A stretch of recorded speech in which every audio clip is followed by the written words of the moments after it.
Obrigado, senhor presidente. Bom, para até restabelecer os fatos, eu acho que nós temos que começar também com um vídeo do Dr. Drauzio Varella. Eu quero só destacar que o vídeo que vamos apresentar agora é um vídeo de maio. Por favor. No passado, durante a gripe espanhola, a gente maio tinha de corpos sendo carregados... Maio de 2020. No passado, durante a gripe espanhola, a gente tinha corpos sendo carregados em carroças por aí, e que isso não ia ser, que a Covid de forma alguma ia ser uma coisa parecida. Você ainda acha impossível isso acontecer? Não, acho que não está acontecendo já, não é, Átila? Eu tenho esse remorso de, no início, não ter avaliado bem o que podia acontecer, qual seria a agressividade desses vírus. Porque os dados que a gente tinha vinham da China, os dados chineses eram dados parciais, e a única coisa que a gente sabia é que depois dos 80 anos de idade, 80 anos, é o que eles diziam, né? A mortalidade chegava a mais ou menos 15%, 14,8% nos números deles, né? E que não morria ninguém abaixo de 40 anos, era 0,2%, 2 em cada 1.000. Então, só para contextualizar, presidente, esse vídeo é de maio de 2020, o vídeo passado anteriormente era do dia 30 de janeiro de 2020, como já foi dito, inclusive, pela senadora Simone, não tinha sequer o registro de um caso do coronavírus no Brasil. A primeira fala do Dr. Drauzio Varella, sequer tinha casos do coronavírus no Brasil. Então, eu acho que era importante trazer esse esclarecimento a essa comissão parlamentar de inquérito. E me permita, deputado Osmar, só para nós completarmos também um esclarecimento.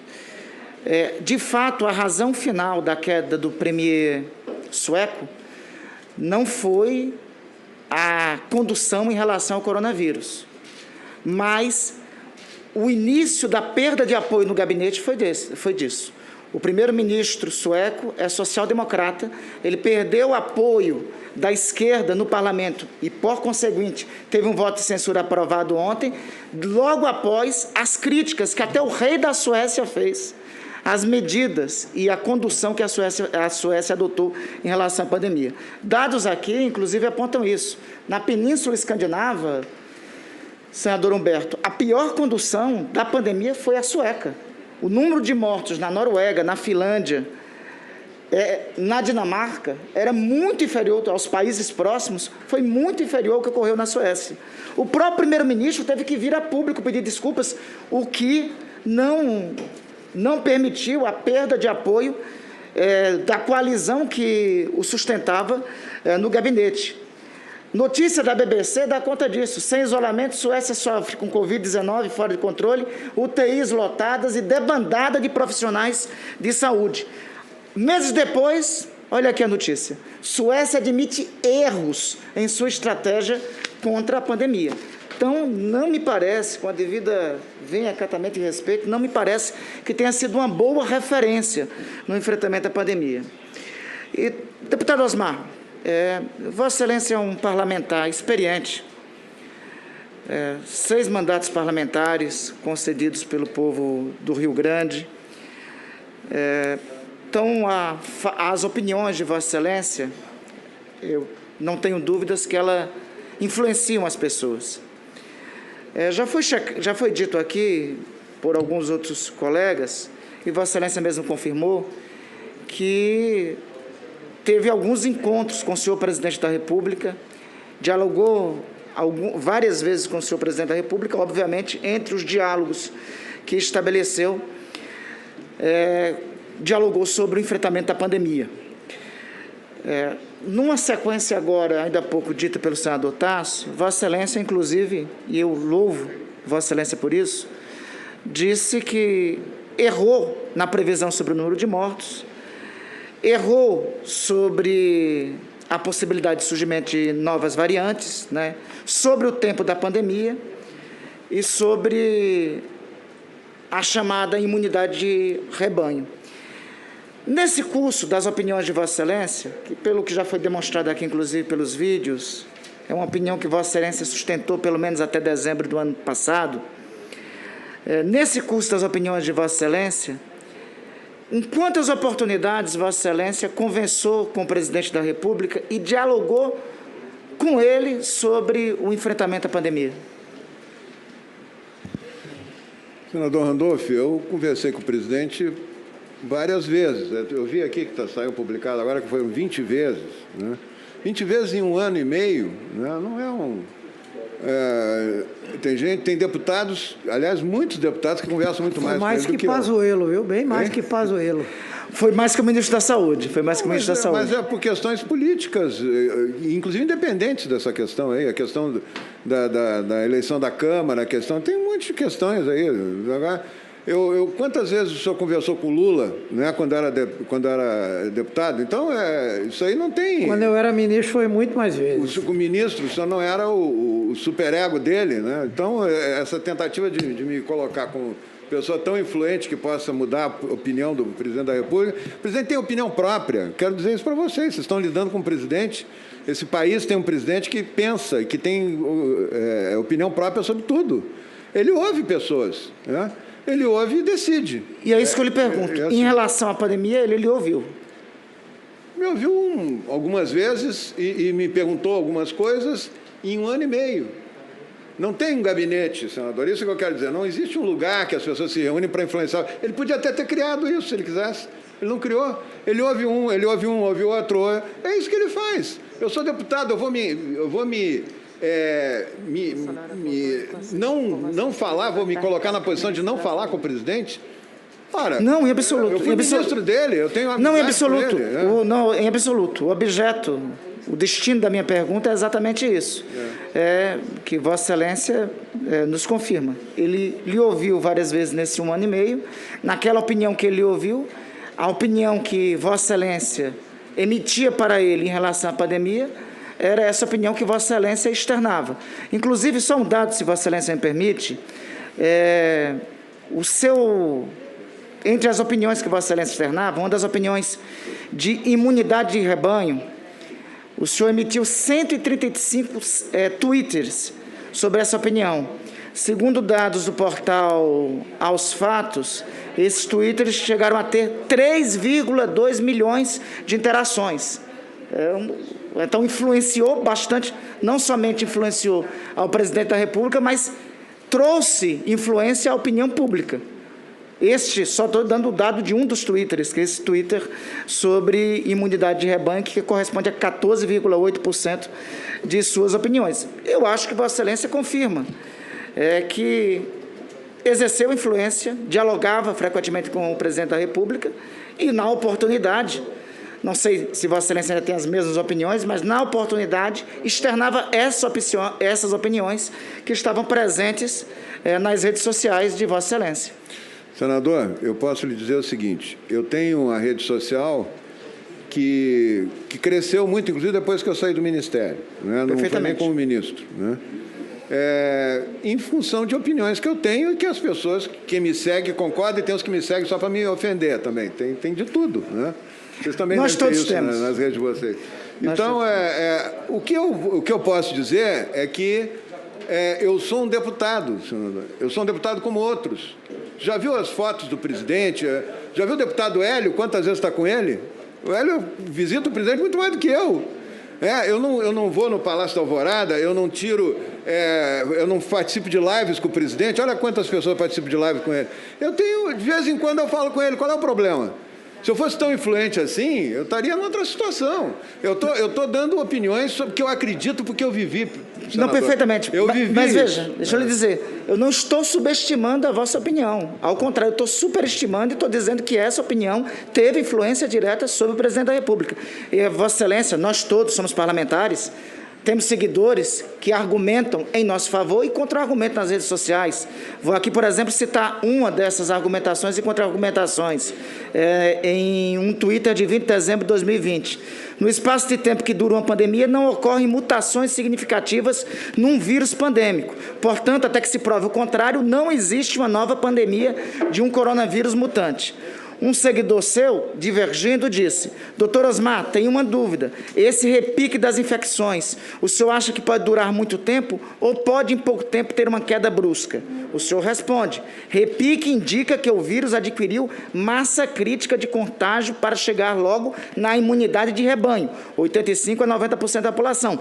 No geral, estaríamos perto de 80%, os já infectados mais os que têm imunidade prévia. Assim, estaríamos na reta final da pandemia, que se deve resolver em semanas, né? Então, o cidadão divergiu de sua opinião, o senhor sustentou a vossa opinião sobre a tese da imunidade de rebanho. O que nós estamos concluindo é que, de fato, e pelos encontros que Vossa Excelência teve com o presidente, essa opinião, de alguma forma, afetou, influenciou o presidente da República.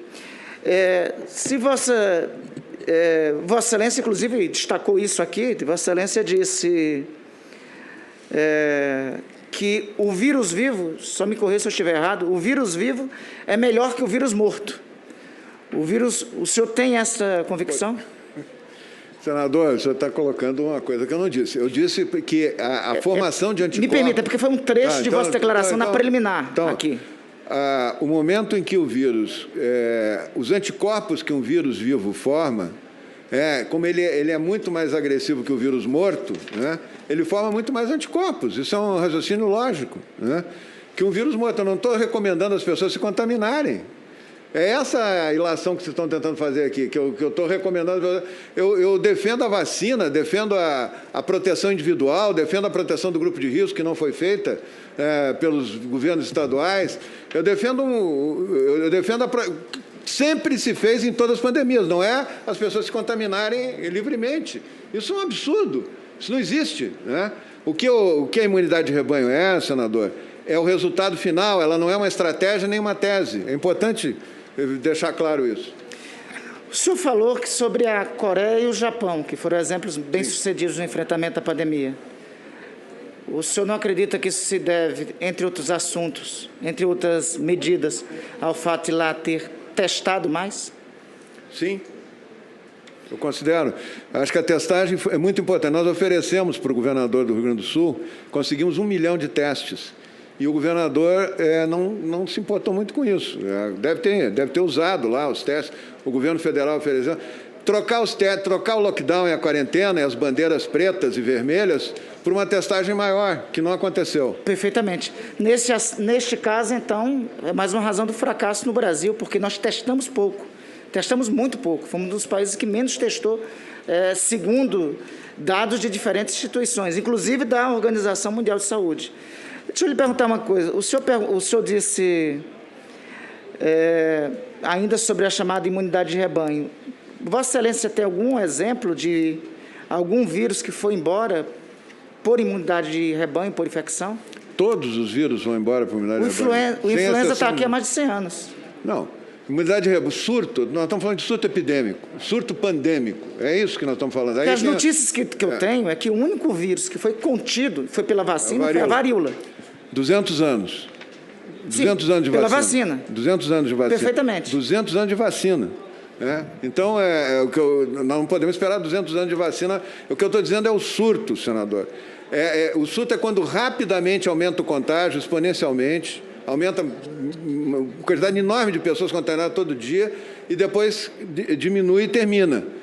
Isso é um surto epidêmico. O vírus não desaparece. O H1N1 tem até hoje. Não, né? Nisso aí temos acordo. Agora, acaba os vírus antecedem os humanos e conviverão depois de nós, inclusive. E acaba, sim, é isso que vai acontecer. E o que o vírus faz, esse surto, é que nós precisamos terminar. Nós temos que terminar o surto. É a quantidade de casos novos por dia. Que será com a vacina. Com a vacina, e vai somar a vacina para fazer o percentual necessário para terminar quem já se contaminou também, sem querer contaminar. Doutor Osmar, o senhor conhece, obviamente, a ADI 6341, é porque Vossa Excelência falou aqui várias vezes da decisão do Supremo Tribunal Federal sobre governadores, prefeitos e a responsabilidade da União.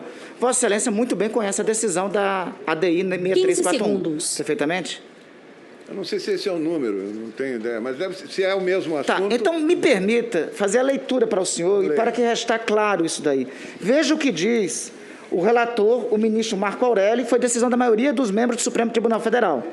A diretriz constitucional da hierarquização constante do caput do artigo 198 não significou hierarquização entre os entes federados, mas comando único dentro de cada um deles. É preciso ler as normas que integram a Lei 13.979 de 2020, como decorrendo da competência própria da União para legislar sobre vigilância epidemiológica nos termos da Lei Geral do SUS, Lei 8080 de 1990. O exercício da competência da União em nenhum momento, repito, grifo nosso, o exercício da competência da União em nenhum momento diminuiu a competência própria dos demais entes da Federação na realização de serviços da saúde. Nem poderia. Senador. Afinal, a diretriz constitucional é a de municipalizar esse serviço. E parece que a decisão do egrégio Supremo Tribunal Federal é no sentido da consagração do princípio constante na Constituição que o direito à saúde, o dever do Estado em oferecer saúde e o direito a todos à saúde é matéria concorrente da União, dos Estados e dos municípios. Só para restar claro, e falo isso já para concluir, senhor presidente, que a decisão do Supremo me parece claríssima em não inibir a atribuição de ninguém. Ao contrário, clarear qual é a contribuição, qual é a atribuição e a responsabilidade de cada um dos entes federados, União, Estados e municípios. O próprio relator, no texto da decisão da ADI, fala da competência e da responsabilidade da União.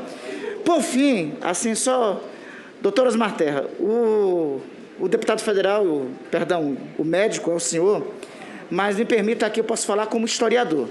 Eu recomendo a leitura de uma obra chamada A Bailarina da Morte, da Heloísa Starling e da Lilian Schwartz.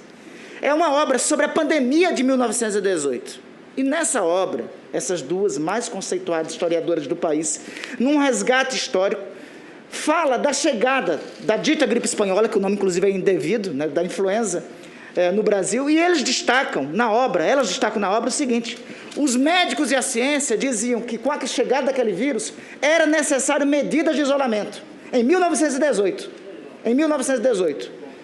O governo da época, os governos locais, os políticos que foram contra essas medidas. Só depois, quando o vírus se expandiu, é que começaram a ter as primeiras medidas de isolamento. Não sem antes, alguns advogarem que o remédio para enfrentar a influenza era um tal de quinino, alguma coisa parecida com hidroxicloroquina. Lembra aquela história, né? Eu vejo o futuro repetir o passado, eu vejo o museu de grandes novidades, o tempo não para. Para concluir, senador.